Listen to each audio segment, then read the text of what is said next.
విశాఖపట్నంలోని మధురవాడలో కబ్జాదారులు బరితెగించారు. కోట్లాది రూపాయలు విలువ చేసే ప్రభుత్వ భూమి కబ్జాకు పక్కాగా స్కెచ్ వేశారు. తీరా పాపం తలా పిడికెడు అన్నట్టుగా ప్రభుత్వ బంజారు భూమిని అధికార ప్రతిపక్ష నేతలు కలిసి పంచుకున్నట్లుగా ఆరోపణలు వెల్లువెత్తడం ప్రాధాన్యం సంతరించుకుంది.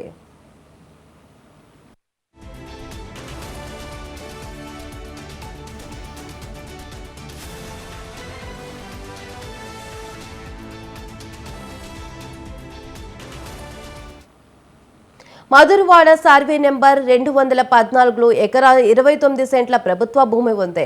ఈ స్థలంలో కొంత భాగం స్థానిక సంస్థల అవసరాల కోసం నెంబర్ 73/98పై కొంత కేటాయించగా మరికొంత మిగిలి ఉంది.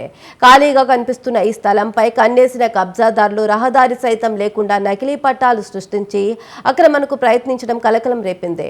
ప్రస్తుతం మధురవాడలో ఎకరా 30 కోట్ల రూపాయల మేర విలువ చేస్తుంది. ఇలాంటి చోట దర్జాగా కబ్జా చేసి రేకుల షెడ్ల నిర్మాణాలతో ప్రభుత్వ భూమిని ఆక్రమించిన అధికారులు చూస్తూ ఊరుకుంటున్నారని విమర్శలు వెల్లువెత్తుతున్నాయి.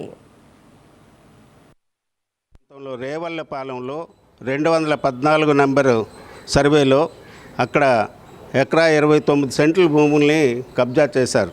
దాదాపు 30 కోట్ల విలువ చేసే భూముల్ని ఈ అన్యాక్రాంతులు కబ్జా చేశారంటే దీని వెనకాల హస్తం ఎవరికి ఉంటుందనేసి మేము సందర్భంగా అడుగుతున్నాం. అసలు ఇక్కడ రాజకీయ నాయకులు కానీ, ప్రజాప్రతినిధులు కానీ, అలాగే జీబీఎంసీ అధికారులు కానీ, ప్రభుత్వ రెవెన్యూ డిపార్ట్మెంట్ కానీ ఇటువంటి అన్యాక్రాంతులు జరుగుతుంటే ప్రజలు నిత్యం గగ్గోలు పెడుతున్నారు. ప్రజల యొక్క ప్రభుత్వ యొక్క భూములు రోజు రోజుకి ఎకరాలకు ఎకరాలు వేల కోట్ల ఖరీదు చేసే భూములు రోజు రోజుకి అన్యాక్రాంతం అయిపోతుంటే ఎవరు పట్టించుకునే పాపానికి పోవటం లేదు. అంటే దీని అర్థం ఏంటంటే ఇక్కడ ప్రతిపక్షాలుగా ఉన్న పార్టీలు ఏవైతే ఉన్నాయో, అలాగే అధికార పార్టీలో ఎవరైతే ఉన్నారో ఈ రాజకీయ నాయకులంతా కూడా కుమ్మకవుతున్నారనే అర్థమవుతుంది.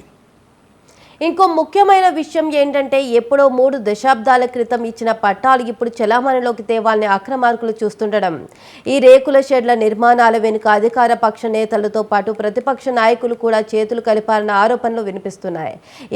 ఈ అంశంపై సాయి మోహన్ అనే వ్యక్తి ఇప్పటికే కలెక్టర్కు లిఖితపూర్వకంగా ఫిర్యాదు చేశారు. కానీ ఇంత జరిగినా ఏ స్థాయిలోనూ అధికారులు చర్యలు తీసుకోలేదన్న విమర్శలున్నాయి. ఇప్పటికైనా ప్రభుత్వం స్పందించి కోట్లాది రూపాయల ప్రభుత్వ భూమిని కాపాడాలని కోరుతున్నారు మధురవాడ ప్రజలు. జోను రేవళ్లపాలెం సర్వే నెంబర్ 214లో ప్రభుత్వానికి సంబంధించి 1.29 ఎకరాల భూమిని, ఈ సుమారు 30 కోట్లు విలువైన భూమి ఇది. ఈ భూమిని అధికార ప్రతిపక్ష పార్టీల ప్రధాన నాయకులు కబ్జాలు చేసి క్రయ విక్రయాలు చేస్తున్నట్టు సమాచారం ఉంది. ప్రభుత్వ భూముల్ని గత ప్రభుత్వం కాపాడలేకపోయింది, కబ్జాలకు గురి చేసింది.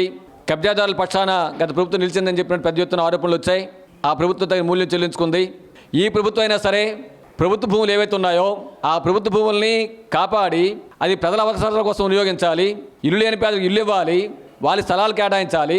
ఆ విధంగా కేటాయించడం ద్వారా అభివృద్ధికి బాటలు వేయాలి.